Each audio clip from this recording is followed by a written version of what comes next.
of this video, we learned that hot gases left our gas generator from point 5.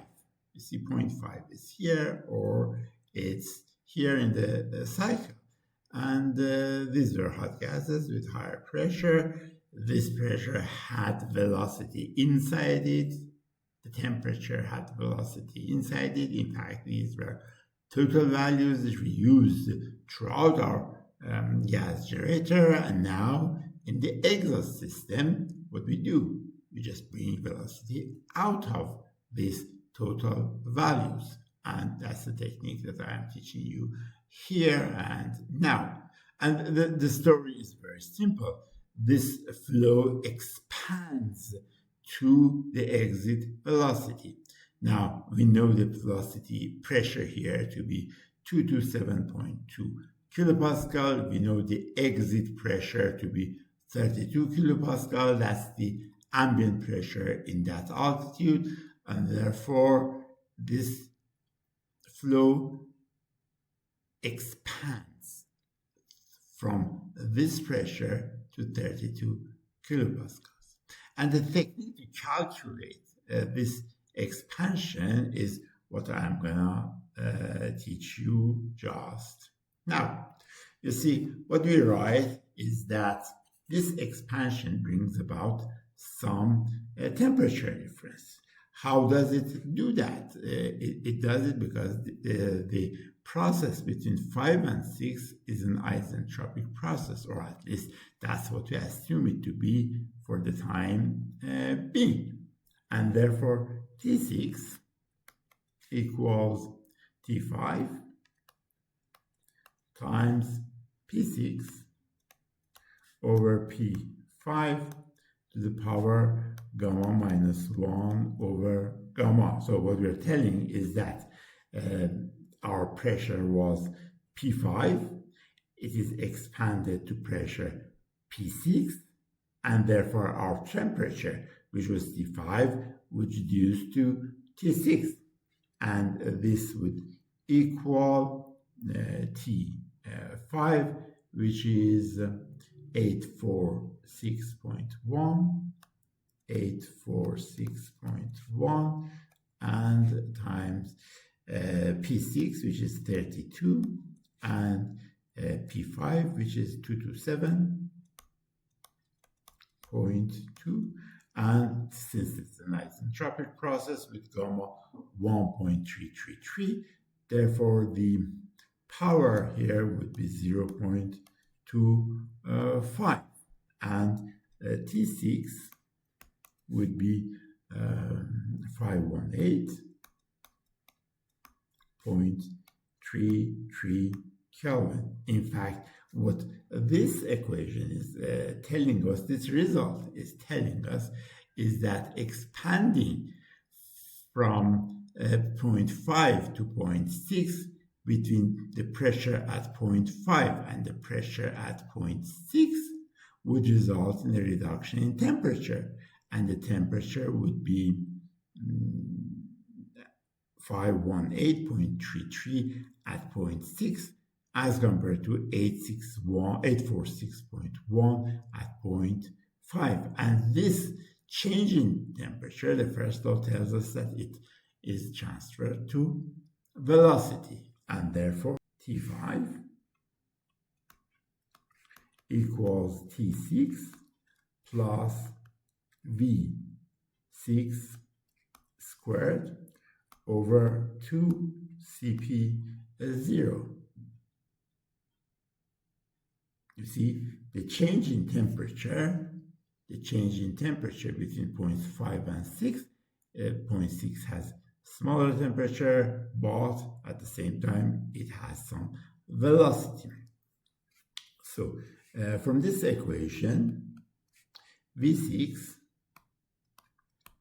equals root square 2CP0 times T5 minus T6. And putting numbers to this, V6 would be root squared 2 times 1147. Please note that this should be joules per kilogram K and not kilojoules per kilogram K. So for joules, it must be multiplied by 1000. And that would be times 8 for 6.1 minus 518.33. And the conclusion is that V6 equals 867.1 meters per second.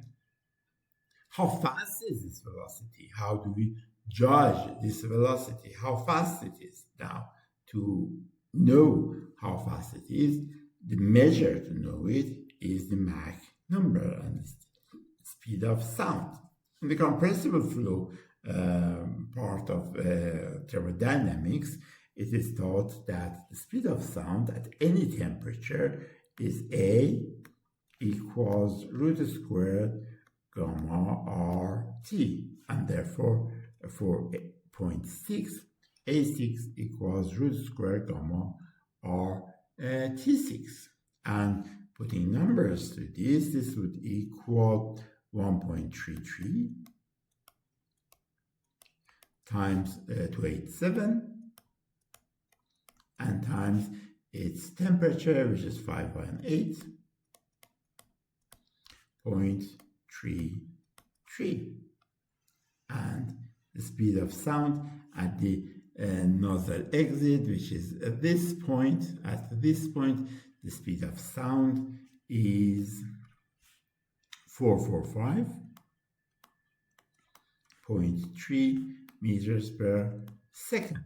And the Mach number, which is a measure of how fast the flow is and how fast as compared to the speed of sound the flow is, M6 equals V6 divided by A6, and that equals 867.1 divided by 445.3, and the final outcome is 1.947, and therefore the jet engine is in fact exhausting air at some level of twice the speed of sound, which is quite a high velocity.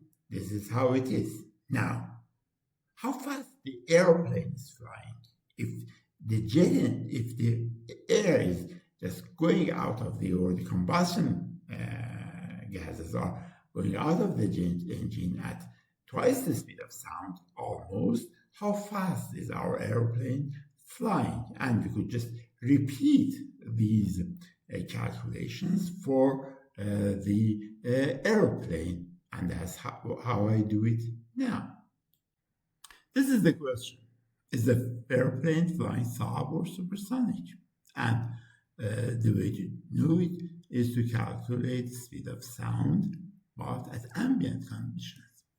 The speed of sound, and I just write it, this is very important, that the speed of sound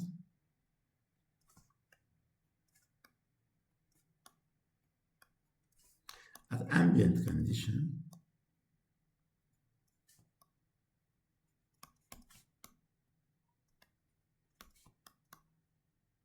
you see, the airplane is flying in the air, so the condition is ambient. Previously, we calculated the speed of sound at jet exit, which was a different temperature. Now, the airplane is flying in ambient, and therefore we have to calculate the speed of sound where the airplane is flying. And at ambient, the speed, the velocity, the temperature is 241 Kelvin, minus 32 degrees centigrade. So A1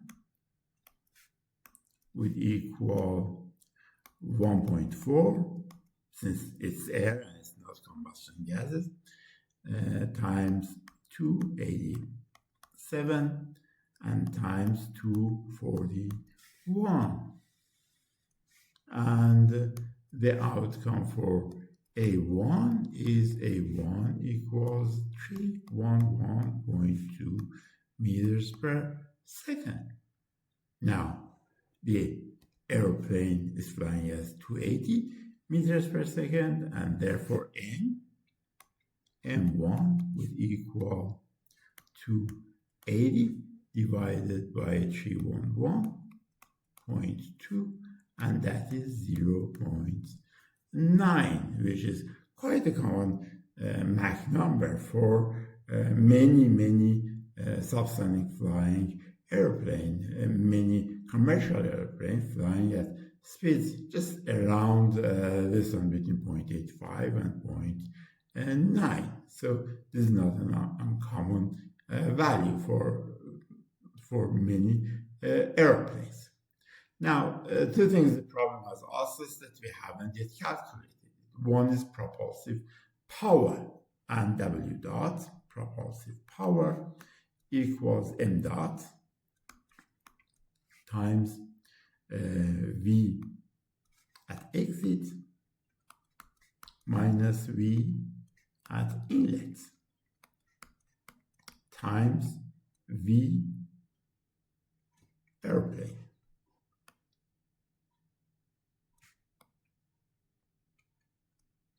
And we have all the values we need. M dot is 50, as the problem has told us, times 867.1 exit velocity minus 280 and times 280. The flying velocity equals the inlet velocity. Sometimes there could be different, but for the time being they are the same. And therefore the conclusion is that W dot equals 8219.4 kilowatts, and that's the propulsive power. That's the propulsive power.